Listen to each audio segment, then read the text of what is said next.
Wabarakatuh. Teman-teman, jumpa lagi dengan channel Gunawan Sejati. Kali ini saya kedatangan tamu, teman-teman saya. Kebetulan ini ada juga Mas Naryo yang concern dengan satu tanaman yang namanya Azolla. Nah, untuk lebih jelasnya kita tanya beliau seputar Azolla. Oke Mas, Halo. cerita sedikit Mas tentang apa itu tanaman Azolla itu. Menurut panjenengan seperti apa? Satu sambil makan dunia. Oke. Makan manihot ontulisima.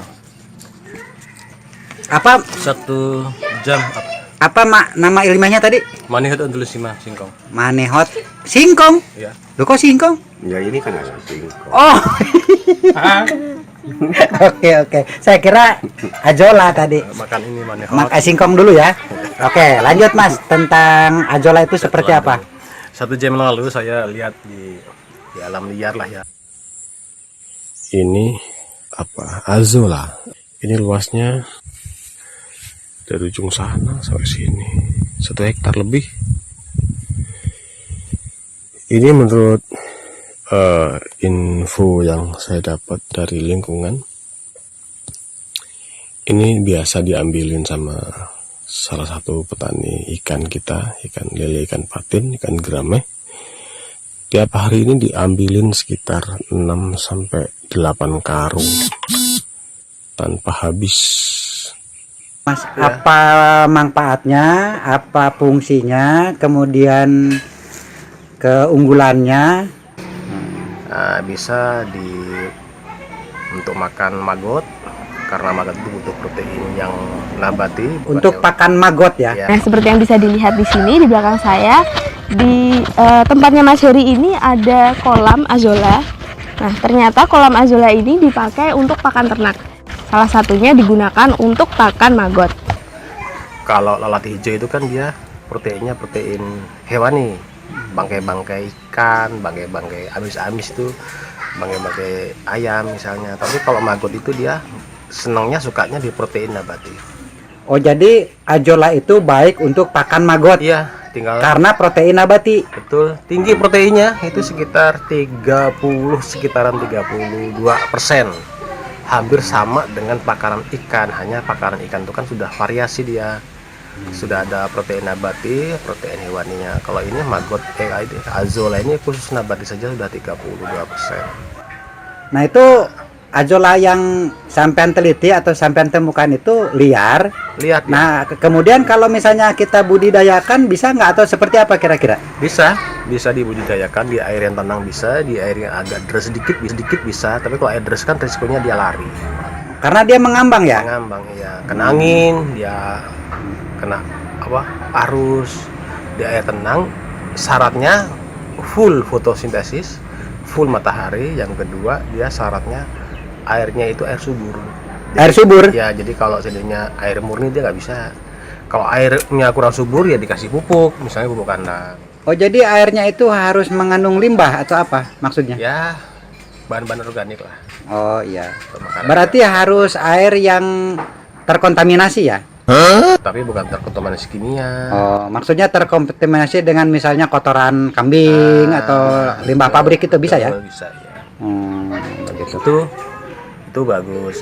Untuk kambing bisa, untuk sapi bisa. Oh, untuk pakan kambing bisa? Ya, kalaupun dia nggak bisa, kambingnya, sapinya itu kan karena makan tuh kan sebenarnya hanya terbiasa saja. Kalau dia sudah biasa ya bisa. Itu ajola untuk pakan kambing caranya gimana itu? Ya, Langsung langsung bisa difermentasi lebih bagus. Oh, difermentasi ya? Kayak ini kayak misalnya daun singkong. Itu kan ada yang langsung, ada yang difermentasi kan? Oke. Bisa. Ajola juga bisa langsung, bisa fermentasi. Difermentasi dia lebih bagus. Oke, sebentar nih Mas Naryo. Ini kan ajola ini bahasa Inggris atau Latin. bahasa Latin ya? Kalau bahasa Indonesianya apa ini? Azulo. Ajulo. Sebentar ini saya konfirmasi sama Wadidin ini yang boleh dibilang orang Sunda yang sudah agak sepuh lah, maksudnya banyak pengalaman. Kira-kira ajola ini kalau bahasa Sundanya apa nih, Wak? Ya bahasa Sundanya azola. Ajola, bukan kayambang bukan? Pokoknya itu dari azola aja itu kan udah kata-kata Sunda. Oh, Kalau azola. asalnya orang Sunda. Kalau tadi kan azolo karena beliaunya orang Jawa. Oh,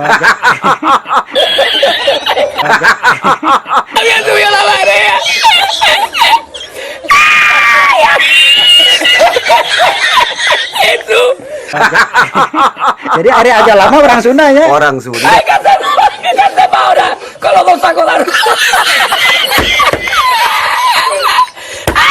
Orang Sunda. Tuh, Wak. Gitu.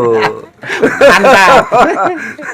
Jadi beda A dengan O itu sangat berpengaruh ya. Sangat berbeda. Jadi bahasa Jawanya ajolo. Bahasa Sundanya Azola. ajola. Nah, eta teman-teman. Itu kan nama Latin gitu. Oh, bahasa Latin ya. Nama Indonesianya belum lah, mungkin belum. Mungkin nama daerah-daerah aku juga belum paham gitu apa. Jadi sekali lagi ada banyak manfaat tentang ajola itu, Mas Naryo ya. Betul. Ya, pertumbuhannya luar biasa. Maksudnya pertumbuhannya itu apa? Maksudnya Pertumbuhannya itu kalau di persennya maksudnya 30% itu dari bobot dari katakan luasnya ya. ya luas. Jadi kalau misalnya kita punya luas 10 meter persegi, kita ambil 5 meter persegi, kita ambil. Itu 4 hari itu udah pulih lagi itu. 4 hari diambil ajolanya, nanti anakannya pulih lagi cepet gitu ya. Cepet lagi. Waduh. 3 sampai 4 hari udah pulih itu, udah penuh lagi. Nah, sejauh ini apa saja yang sudah Mas Naryo lakukan dengan ajola ini? Apakah sudah dicoba diberikan kepada kambing atau apa? Barangkali. Kalau kambing teman-teman sudah sih. Heeh. Kalau ikan sudah lihat teman-teman tuh pakai, tapi dia ya mungkin karena apa ya, mungkin pengetahuannya atau apa gimana. Dia murni bisa sih, tapi pertumbuhannya nggak bagus karena apa? Maksudnya pertumbuhan kambing? Ikan tuh. Oh, ikan. Dikasih ajola itu pertumbuhan ikan kurang bagus.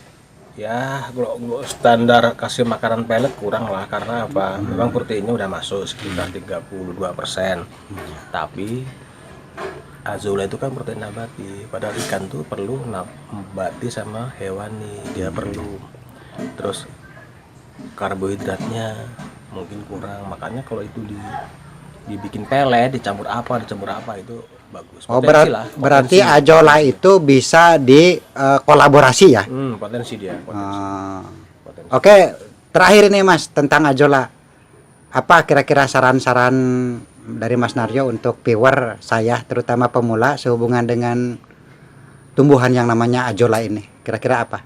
Maksudnya? Ya saran-saran, pesan-pesan harus seperti apa kita kalau nemu ajola misalnya seperti iya. itu. Ya. Azola itu tumbuhan alam yang dia diberi anugerah itu, dia memakan bahan sisa-sisa organik. Terus hebatnya lagi, dia pertumbuhannya luar biasa, cepat sekali dia pertumbuhannya. Dan tidak mengandung racun. Contoh kalau singkong itu kan ada racun cyanidanya. Iya. Kalau azola itu tidak ada. Jadi bisa dikelola. Terserah untuk makan kambing bisa, untuk sapi bisa. Untuk apa, ikan bisa, untuk maggot yang sekarang lagi tren bisa juga gitu. Kalau untuk pengelolaannya ya bermacam-macam lah, tapi yang bagus ya difermentasi. Difermentasi ya apa, dikurung itu tanpa oksigen ya, anaerob itu dikurung itu pakai plastik. Oke, jadi untuk sementara itu ya yang bisa disampaikan. Terima kasih Mas Naryo untuk informasinya seputar ajola, dan tidak lupa juga untuk Wadidin Barangkali tentang ajola yang menurut Wak adalah bahasa Sunda ini, kira-kira ada pesan-pesan tentang ajola? Enggak, itu saya cuma main-main aja. Oh. Yang jelas itu azola itu kan bahasa dari bahasa Latin lah. Ya. Seperti singkong itu tadi kata Mas Naryo. Manihot. Ya, manihot utilissima itu bahasa. Oh, Wak Deden tahu bahasa Latin singkong? Saya pernah di Latin. Oh, Amerika Latin. Bukan. Apa bahaya Latin? Oke, teman-teman, sekian saja dulu untuk video kali ini. Yang penting jangan lupa ngopi ya. Ini. Assalamualaikum warahmatullahi wabarakatuh.